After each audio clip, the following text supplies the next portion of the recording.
एक सज्जन थे, वो रोज भगवान का पूजन करते, बिना पूजा किए कभी उन्होंने भोजन नहीं किया। बिना पूजा किए भगवान का कभी वो भोजन नहीं करते। सवेरे जाग कर सूर्य भगवान को जल चढ़ाना, हनुमान चालीसा का पाठ करना, एकादशी का व्रत करना, समय से जागना, 5-4 बजे तो जाग ही जाना, 5 बजे तक सुंदरकांड कर लेना, राम रक्षा स्तोत्र का पाठ कर लेना, सारी पूजा पाठ ठीक कर रहे थे। अचानक उनका जवान बेटा गुजर गया। जब जवान बेटा उनका गया भगवान के घर, तो उन्होंने पूरे घर का जो भी पूजा पाठ, सुंदरकांड था, रामचरितमानस, सारी चीजें उठाई और गंगा जी में ले जाके विसर्जन कर दिया। कह दिया आज से प्रभु आपकी हमारी कोई दोस्ती नहीं। क्यों? इतनी पूजा की तुम्हारी हमने और जवान बेटे को तुमने अपने पास बुला लिया। लौट के घर आए। सवाल मेरा आपसे, उनके अंदर तीनों में से क्या है और क्या नहीं है, आप बताइए। भक्ति, ज्ञान, वैराग्य में तीनों में से कौन सी चीज है और कौन सी चीज नहीं है? क्या नहीं है, क्या है? भक्ति है या नहीं? भक्ति है। किस चीज की कमी है? ज्ञान की। ज्ञान क्या है? आप पूजा करते हैं, अच्छी बात है, पाठ करते हैं, अच्छी बात है, इसका ये अर्थ नहीं है कि आपके घर में कोई मरेगा नहीं। भाई जिसकी आयु जितनी है वो जाएगा। अब आप भक्ति करते हैं तो ज्ञान भी रखिए कि ये तो भगवान का दिया था, भगवान के घर चला गया, हमारे रोने पछताने से क्या होगा। अच्छा मुझे ये बताओ, द्रौपदी माँ के 5 बेटे मर गए, 5 बेटों को अश्वत्थामा ने मार दिया। और द्रौपदी तो भगवान श्री कृष्ण की बहन थी, पग पग में भगवान खड़े हो जाते थे उसके साथ देने के लिए, द्रौपदी माँ का। लेकिन 5 बच्चे मर गए तो द्रौपदी ये तो कह सकती थी कन्हैया मेरे 5 बच्चे, मैं तो तुम्हारी इतनी बड़ी भक्तन हूं और तुमने 5 बच्चे मरवा दिए। द्रौपदी कह सकती थी, एक शब्द नहीं कहा, एक बार नहीं कहा। क्यों? क्योंकि द्रौपदी भक्त भी है, ज्ञान भी है और उसके अंदर त्याग भी है। भगवान के भक्त के अंदर तीनों लक्षण होने चाहिए। भक्ति भी हो, ज्ञान भी हो और वैराग्य भी हो। अब बताइए, भगवान श्री कृष्ण की बहन नाम क्या है? सुभद्रा, सही है? सुभद्रा का बेटा महाभारत में मारे गए, क्या नाम है? क्या नाम है? क्या नाम है? अभिमन्यु। सोचिए, भगवान श्री कृष्ण के सगे भांजे मारे गए, क्या भगवान जीवित नहीं कर सकते हैं? कर सकते हैं, कर सकते हैं। नहीं किया। क्यों नहीं किया? क्योंकि भगवान की बहन सुभद्रा ने कहा ही नहीं। अभिमन्यु की पत्नी उत्तरा ने कहा ही नहीं। अरे भाई, इस संसार में आया है सो जाएगा, राजा रंक फकीर, एक सिंहासन चढ़ चला, एक बंधा जंजीर, जाना तो सबको है भक्तों। हम भक्ति करते हैं, इसका मतलब ये नहीं कि मैं अमर हो जाऊंगा, मेरा परिवार अमर हो जाएगा। सबको काल के गाल में समाना है। इसलिए भक्ति करने से भक्ति अकेली नहीं, ज्ञान हो कि सबको एक ना एक दिन जहां से आए हैं वहां चले गए, ये ज्ञान रखो। और रोइए मत, वैराग्य रखो। जाना पड़ेगा, तुम्हें भी जाना है, हमें भी जाना। इसलिए हे विधाता, जो आप करेंगे अच्छा करेंगे, ईश्वर की हर मर्जी में अपनी मर्जी मिलानी चाहिए। जो भगवान कराएं सब ठीक है, तुम्हारे हमारे चाहने से होगा क्या। इसलिए जो आपकी मर्जी, तेरे फूलों से भी प्यार है, तेरे कांटों से भी प्यार, हर हाल में प्रसन्न रहिए, खुश रहिए। तो परीक्षित श्री नारद जी ने देखा कि भक्ति ज्ञान वैराग्य मूर्छित हैं। भागवत सुनवाया नारद जी ने सनकादियों से हरिद्वार में, और जब भागवत किनको भक्ति ज्ञान वैराग्य को भी भागवत सुनवाई गई, और भागवत सुन के भक्ति ज्ञान वैराग्य का भी दुख दूर हो गया, भक्ति पुष्ट हो गई, ज्ञान वैराग्य जवान हो गए भागवत सुन के। भागवत इस संसार का हर प्रश्न का समाधान है। इस संसार में ऐसा कोई प्रश्न नहीं है जिस प्रश्न का उत्तर श्रीमद् भागवत में ना हो। चाहे ज्ञान की बातें हों, चाहे विज्ञान की बातें हों, ज्ञान से लेकर विज्ञान तक कोई भी सवाल हो आपका, हर प्रश्न का उत्तर भागवत जी में है, हमारे वेदों में है, हमारे पुराणों में है, हमारी श्रीमद् भगवत गीता में है, हमारे रामचरितमानस में है।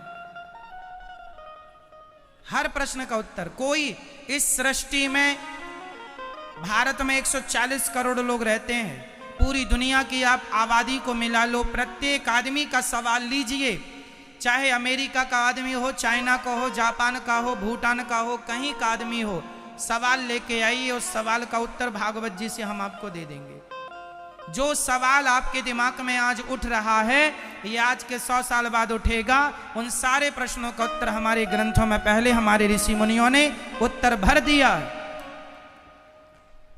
जब आपको पता, जब आपके अंदर सवाल आया कि पृथ्वी से सूर्य कितने दूर है, तो आज के वैज्ञानिकों ने अभी 10 साल पहले उत्तर दिया आपको कि पृथ्वी से सूर्य 14 अरब किलोमीटर दूर है।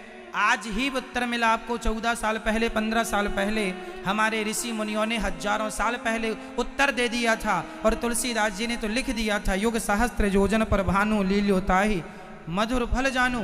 अर्थात पृथ्वी से सूर्य कितना दूर है, ये साइंस का प्रश्न है, ये साइंस का सब्जेक्ट है, लेकिन साइंस का उत्तर भी हमारे ग्रंथों में है। हर चीज ऊपर से नीचे क्यों आती है? ये देखिए, हमने पुष्प ऊपर फेंका, नीचे आया, नीचे ही क्यों आती है? क्योंकि पृथ्वी में क्या है? बोलो मेरी माँ, गुरुत्वाकर्षण है।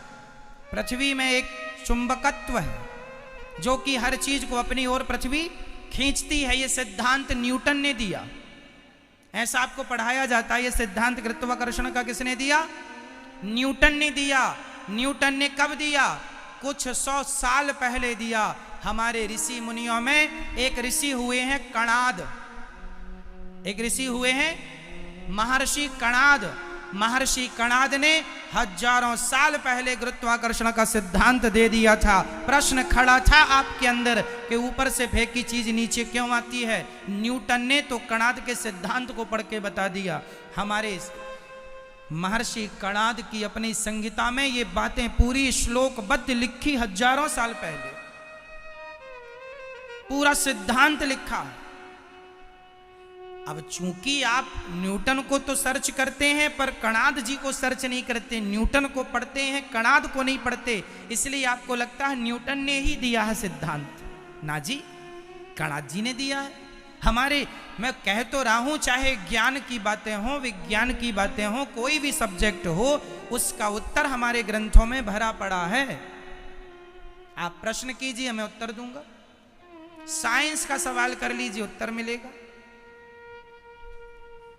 हम लोग CO2 पढ़ते हैं, ये सारे फॉर्मूले हमारे वेद पुराणों में खूब भरे पड़े हैं, खूब भरे पड़े हैं। आज जो आप पढ़ते हैं, यहां तक कि घड़ी बनाने की टेक्नोलॉजी हमारे भागवत जी में है। घड़ी कैसे बना सकते हैं आप? आज ये घड़ी समाप्त हो जाए तो आप नए सिरे से घड़ी कैसे बनाएंगे? उसका फॉर्मूला हमारे भागवत जी में लिखा पड़ा है, हजारों साल पहले। घड़ी बनाने वाले ने तो अभी कुछ 100 साल पहले घड़ी दी। कुल मिला के हम आपसे ये निवेदन करेंगे कि हमारे ग्रंथ पूरे साइंटिफिक हैं। कोई भी साइंस का स्टूडेंट कोई भी साइंस का सवाल हमसे कर सकता है, हम उसका उत्तर शास्त्रों से आपको दे सकते हैं कि जो आप आज जान रहे हैं, कह रहे हैं, ये ऑलरेडी हमारे यहां लिखा हुआ। ठीक है, इसलिए साइंस का उपयोग करना अच्छी बात है, साइंस का अभिमान करना अच्छा नहीं है कि नहीं जी हम ही श्रेष्ठ हैं, ऐसा नहीं। ठीक है मेरी माँ। अरे भाई भगवान तो भगवान है, जिसको शक्ति देकर कुछ करवाना चाहे कर देगा आदमी। भगवान की शक्ति से ना आज जितने भी आविष्कार हो रहे हैं, आपको क्या लगता है कोई इंसान कर रहा है? इंसान नहीं, अरे भगवान स्वयं चाह रहे हैं कि ये शक्तियां जो लुप्त हो गई थी इन्हें प्रकट किया जाए, तो किसी न किसी रूप में परमात्मा ही आके लोगों को प्रेरित कर रहे हैं कि भाई ये होनी चाहिए, आप सबके कल्याण के लिए हो रही है। तो श्री भक्ति ज्ञान वैराग्य तीनों की मूर्छा दूर हुई और कथा सनकादियों ने जब सुनी, नारद जी ने सुनी, सनकादियों ने सुनाई, सनक सनंदन सनातन सनत कुमार, जब कथा की महिमा सदा सेव्या श्रीमद् भागवती कथा। भक्ति महारानी ज्ञान वैराग नाचने लगे। कथा भागवत सुन के कहाँ बैठूं, ये भक्तों का हृदय खाली है, जाओ इस हृदय में बैठ जाओ। जो कथा सुनने वाले भक्त होते हैं इनके मन मंदिर में सदा भगवान बैठते हैं, भक्ति महारानी बैठती हैं, ताता थैया करके नाचती हैं। इसलिए भगवान के भक्त हमेशा भगवान का ही इंतजार करते हैं, आंखों को सदा केवल भगवान का इंतजार। जी महाराज सनकादियों से कहते हैं कि महाराज कोई पापी भक्ति महारानी का दुख तो भागवत से दूर हो गया। कोई पापी व्यक्ति भागवत सुन ले तो क्या उसका उद्धार हो जाएगा? हाँ, कितना भी बड़ा पापी। ये मानवाह पाप कृतस्तु सर्वदा सदा दुराचार रता विमार्गिगाः क्रोधाग्निदग्धः कुटिलाश्च कामिनः सप्ताह यज्ञेन कलौ पुनन्ति ते। कितना भी बड़ा पापी हो मेरी माँ, भागवत सुन के वो तर जाएगा। कोई तरह, हाँ कौन तरह? एक पंडित जी थे, नाम था आत्मदेव। आत्मदेवः पुरे तस्मिन् सर्ववेद विशारदाः। एक आत्मदेव नाम के पंडित जी थे, उनकी पत्नी का नाम था श्रीमती धुंधली देवी। आत्मदेव जी के पास सब कुछ था, पुत्र की कामना थी, कमी थी, पर पुत्र मिला भी नहीं। जो चीज नहीं मिलती भाग्य में, जो नहीं है नहीं है, इसके लिए हमें ज्यादा जिद नहीं करनी चाहिए। भगवान जो नहीं दे रहे हैं उसमें भी कृपा है, और जो दे रहे हैं उसमें भी कृपा है। देखो जी, इच्छाओं का कोई अंत नहीं है, इसलिए हमें अपनी इच्छाओं को खत्म कर देना चाहिए और बड़े प्रेम से भगवान के बन के रहो, आनंद से। आत्मदेव जी के घर में पुत्र की कमी थी, बड़ा पूजा पाठ यज्ञ जब तब जो बना सब किया, जो कि हर आदमी करता ही है। आत्मदेव जी ने सब कुछ किया, परंतु कमी रह ही गई, पुत्र नहीं हुआ। जो नहीं है, नहीं मिलना है, नहीं मिलेगा। इसलिए आप खुश रहिए। बेटा है तो भी आप खुश रहिए, और नहीं है खुश रहिए। सुख है तो भी खुश रहिए, नहीं है आपके दुखी होने से भी क्या मिल जाएगा? इसलिए खुश रहने में ही फायदा है। आत्मदेव जी को पड़ोसियों ने बड़े ताने मारे, घर से निकल गए। संत जी ने कहा, कथम रोदसी विप्रत्वम काते चिंता बलीयसी वदत्वम सत्वरम मह्यम स्वस्य दुखस्य कारणम। बताओ क्यों रो रहे हैं? बोले, धिक जीवितम प्रजाहीनम धिक ग्रहम चा प्रजा बना धिक कुलम।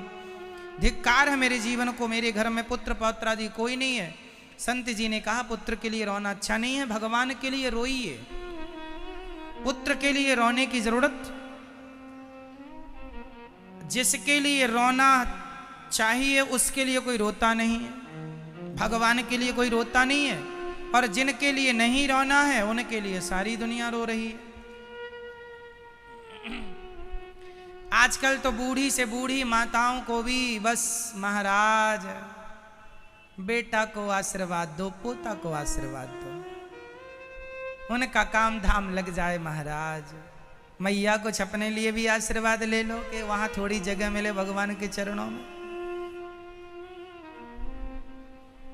हाँ? अब देखो बेटा बेटियों की चिंता और बातें छोड़ दो, मेरी माँ जितनी करनी थी कर ली, अब भगवान की बातें करो। अब सबका तुम्हारा ये मोह ही तुम्हें ले डूबेगा। लाख बार समझा चुका हूं। आत्मदेव जी रो रहे हैं बेटा मिले, बेटा मिले, नहीं दिया भगवान ने, ना तेरे भाग्य में नहीं है। नहीं जी आप दो। संत जी से जिद की, आप संत हैं, तपस्वी हैं, दे सकते हैं। संत ने एक फल दे दिया, खिलाना पत्नी को। पत्नी धुंधली ने फल खाया नहीं, गाय को खिला दिया तो गाय के बच्चा हो गया। और धुंधली की बहन को बच्चा होने वाला था, पैसे देके उसका बेटा खरीद लिया, नाम रखा धुंधकारी।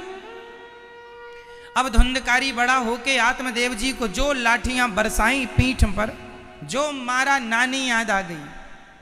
आत्मदेव जी को मार रहा है बेटा। अब आत्मदेव जी पिट रहे हैं और बोले हे भगवान ऐसा बेटा क्यों दे दिया। भगवान ने कहा लो हमने तो कहा था मत मांगो, हमने तो दिया ही नहीं था, तुमने जिद की दे दो महाराज, दे दो, मिला है लो भोगो। ईश्वर के विधान में देखो हस्तक्षेप ना करो, अपनी ना चलाओ। किसी की चली कि तुम्हारी चलेगी। ईश्वर के विधान में हस्तक्षेप करने की जरूरत नहीं है। जो होना है वो होके रहेगा।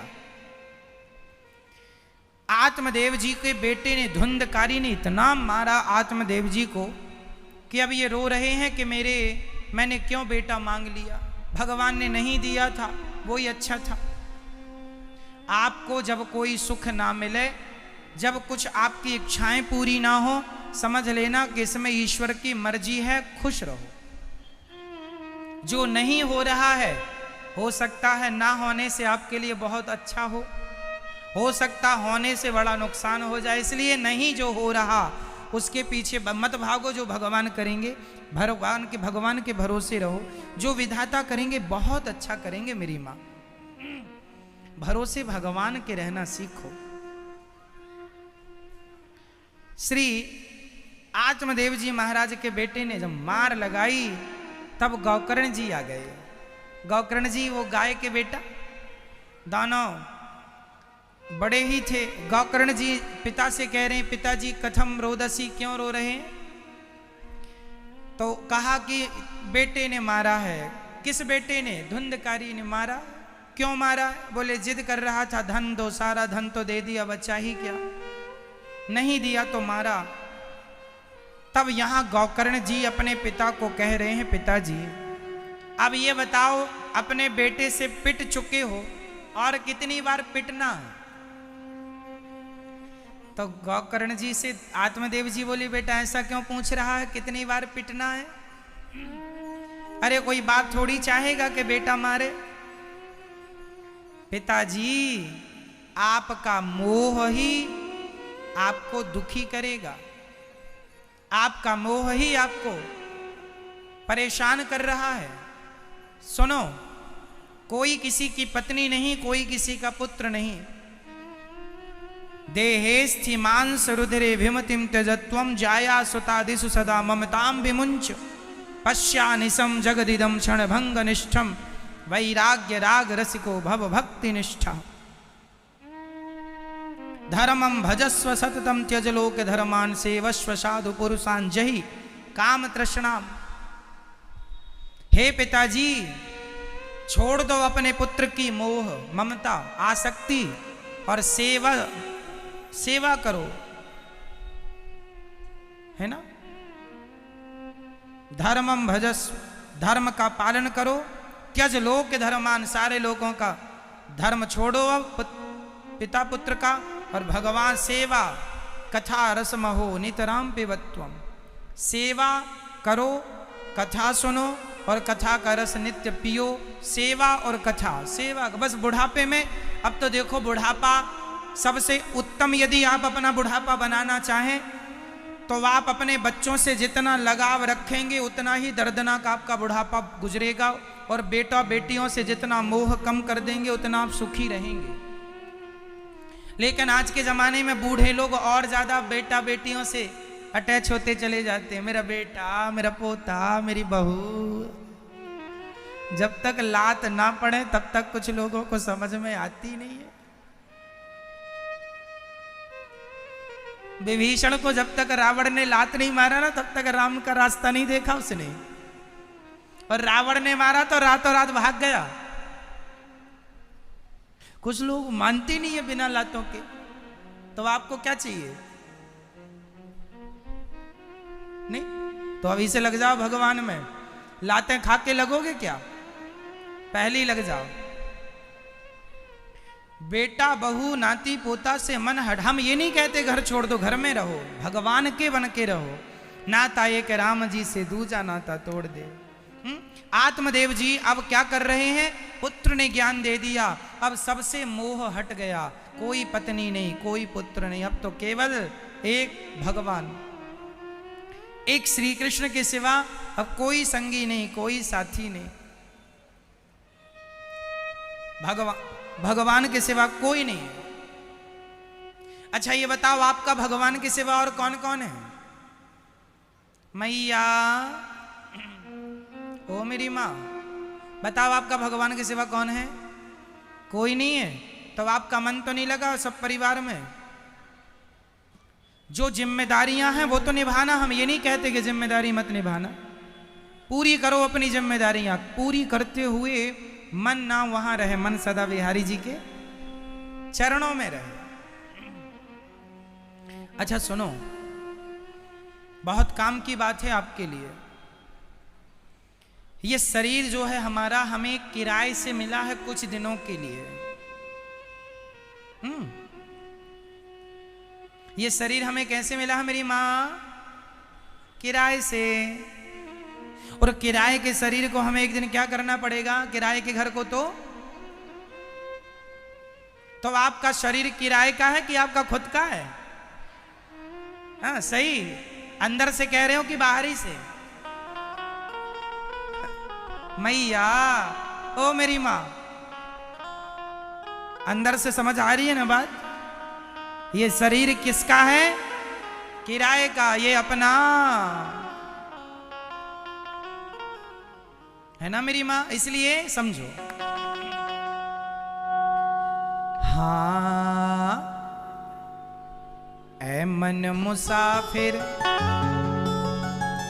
निकलना पड़ेगा, काया कुटी घर खाली करना पड़ेगा।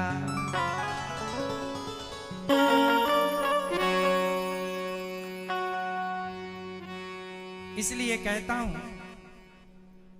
भगवान का चिंतन करना सीखो।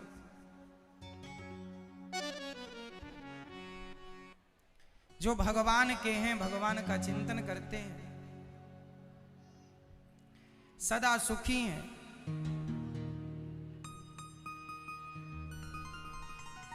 आत्मदेव जी ने बहुत समझाया, गौकर्ण जी ने, तब आत्मदेव जी को समझ में आया और सबसे नाता तोड़ के आत्मदेव जी ने भगवान का चिंतन किया, उनका उद्धार हुआ। इसके बाद हुआ ये कि धुंधकारी अपनी माँ को भी मारता है और माँ को मार के घर से निकाल देता। माँ कुएं में कूद के मर जाती, बेचारी कहाँ जाए।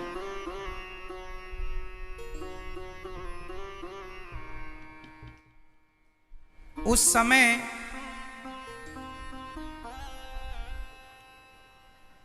यदि उस मां को रहने का कोई स्थान होता तो वो शायद कुएं में ना कूदती। धुंधकारी ने इतना प्रताड़ित किया कि धुंधकारी की मां कुएं में कूद के मर गई। इसलिए ये दास अनिरुद्ध को गौरी गोपाल आश्रम बनाने की, गौरी गोपाल वृद्धाश्रम बनाने की भगवान ने प्रेरणा दी कि अब कोई माँ आत्महत्या ना करे, बुढ़ापे में यदि बच्चे सताएं तो कम से कम यहाँ उनकी सेवा व्यवस्था तो हो। क्योंकि धुंधकारी की माँ ने तो आत्महत्या कर ली, बेटे ने इतना प्रताड़ित किया। आज के धुंधकारी जैसे कुछ बेटे अपनी माँ को इतना प्रताड़ित करते हैं, इतना सताते हैं, इतना सताते हैं कि माँ परेशान हो जाती है। इसलिए हम आपसे निवेदन करते हैं आप धुंधकारी ना बनो और अपने माँ की, अपने पिता की अच्छी सेवा करो, उनका ख्याल रखो, ध्यान रखो। जब बच्चे अपनी माँओं को सताते हैं, दुत्कारते हैं, निकालते हैं घरों से, तब ये वृद्ध माएँ गौरी गोपाल वृद्धाश्रम आती हैं और आज यहाँ 240 माएँ रह रही हैं। आप में से कितने भक्तों ने दर्शन किया वृद्ध माँओं का आश्रम में अंदर जाके? तो जैसा टीवी पर सुना था, देखा था, यहाँ ऐसा है या नहीं? हाँ या ना में उत्तर दो। आपने दर्शन किया माँ? यहाँ 240 माएँ हैं और अभी ये पूरा आश्रम भर चुका है और आश्रम 1000 माएँ रह सकें, इसके लिए एक बड़ा आश्रम बनने जा रहा है सामने। तो आप भी एक कमरा बनवा के इन वृद्ध माओं को समर्पित कर सकते हैं। आप अपने पूर्वजों के नाम से, पिता के, पति के, पत्नी के, किसी के नाम से एक कमरा, ताकि आपके बनवाए कमरे में सदा वृद्ध माएँ रहेंगी और आपके अपनों को आशीर्वाद मिलता रहेगा। तो आप भी ये पुण्य का पुनीत कार्य करिए ताकि इन माओं को आप पुत्र बन के सहारा दे सकें, अपनी छांव दे सकें। छाया दान बड़ा दान है। 1000 माओं की सेवा के लिए ये प्रयासरत है दास अनिरुद्ध। अभी 240 वो माताएं यहाँ रहती हैं जिनके बच्चों ने घर से निकाल दिया है, सताया, ठुकराया। तो आप भी एक कमरा बनवा के वृद्ध माओं को समर्पित कर सकते हैं। एक कमरा के संग आप एक कमरा नहीं तो एक कमरे की छत डलवा सकते हैं। एक कमरे की छत डलवाएं ताकि आपके नाम की छाया में वृद्ध माएँ रहें और जो आपसे बन पड़े आप करें।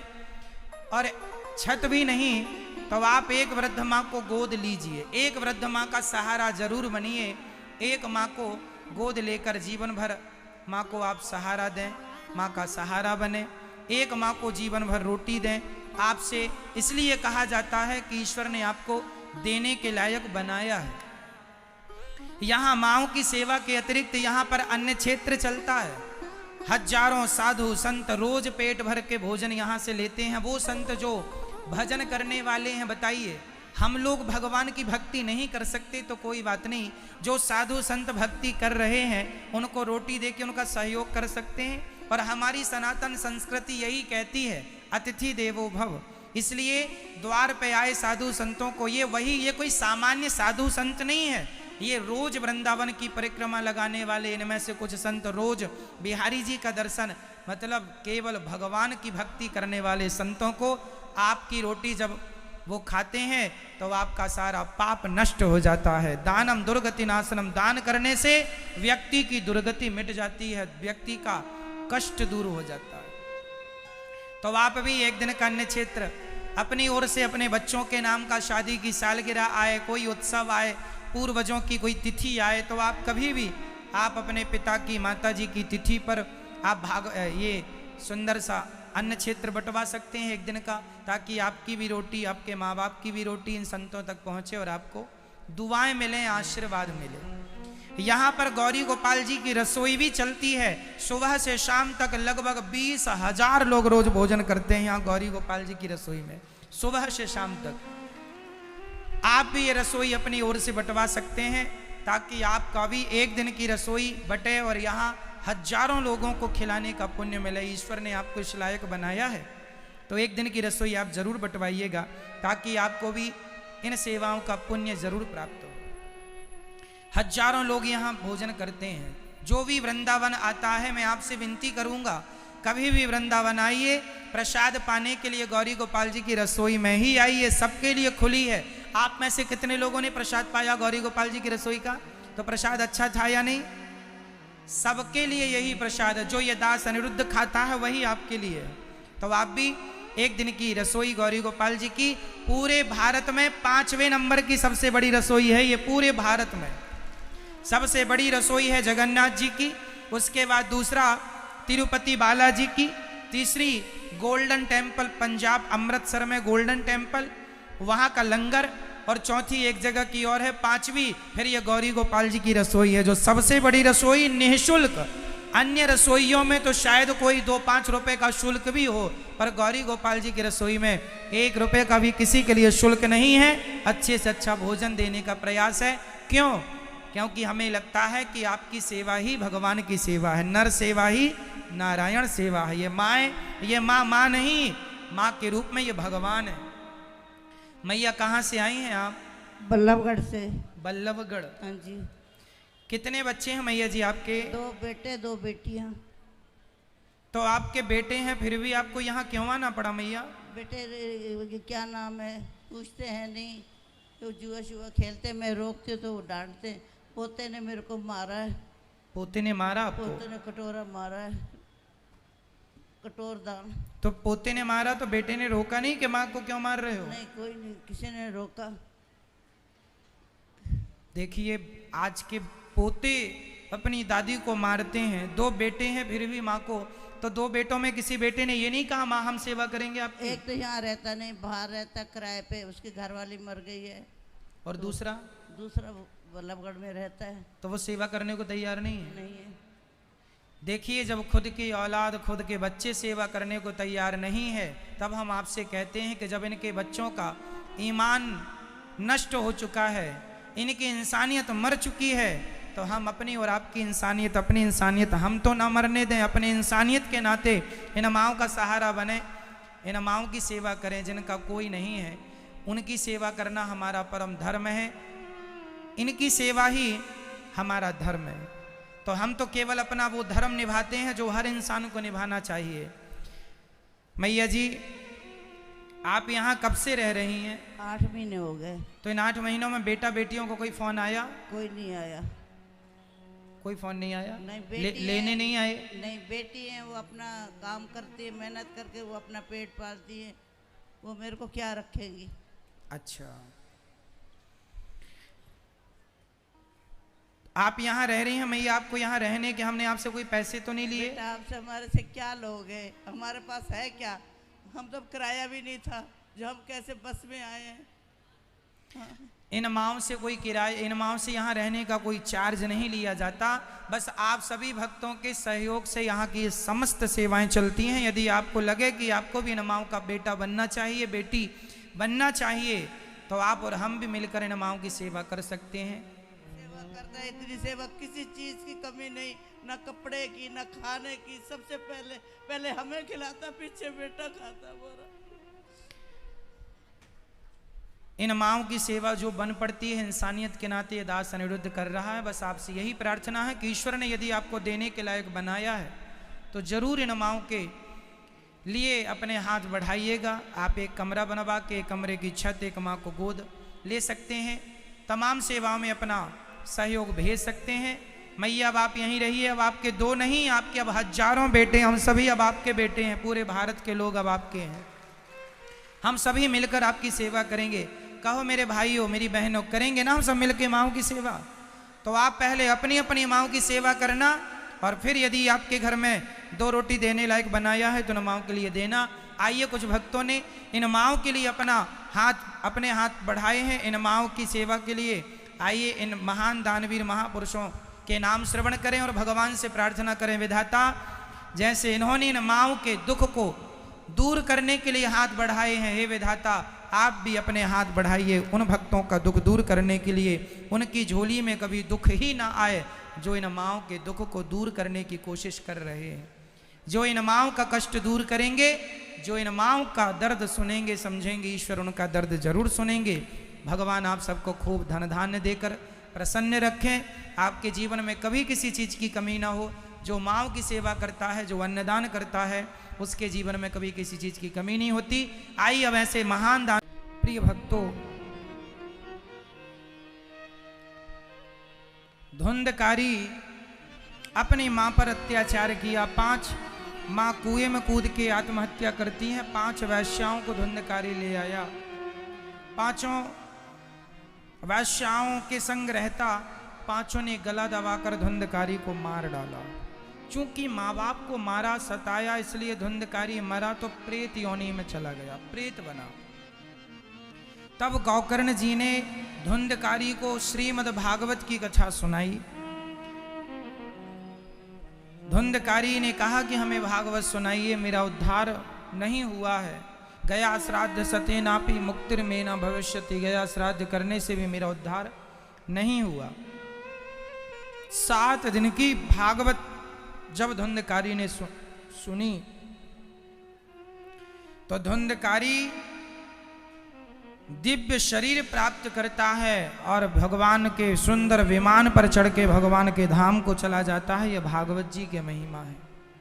बांस की ग्रंथि में जाके बैठा, 7 दिन की कथा में बांस की सप्त ग्रंथि फट गई और धुंधकारी दिव्य स्वरूप प्राप्त करके भगवत धाम को चला गया। भक्तों ने कहा कथा सबने सुनी, धुंधकारी का केवल उद्धार हुआ। बोले कथा सबने सुनी है, पर सुनकर के उस कथा का चिंतन मनन केवल धुंधकारी ने किया, इसलिए धुंधकारी का उद्धार हुआ। और गौकर्ण जी ने दूसरी बार भागवत सबको सुनाई। जितने लोग वहां थे सबकी सदगति हुई। भगवान ने स्वयं गौकर्ण जी को हृदय से लगाया कि आप देखिए, भगवान की कथा सुनाने वाले को भगवान बहुत प्रेम करते हैं, सुनने वालों को भी बहुत प्रेम करते हैं भगवान। जब आप भगवान की कथा सुनते हैं तो भगवान अत्यधिक प्रसन्न होते हैं। कथा सुनना सुनाना ये भगवान को प्रसन्न करने का एक हम सभी को ईश्वर ने ये मौका दे रखा है। तो धुंधकारी का उद्धार हुआ। भागवत सुन के 7 दिन की कथा धुंधकारी ने सुनी, उद्धार हुआ। भक्ति ज्ञान वैराग्य का कष्ट दूर हुआ। सनकादियों के मध्य भगवान ने गौकर्ण जी को हृदय लगाया। सनकादियों के मध्य भगवान प्रकट हुए।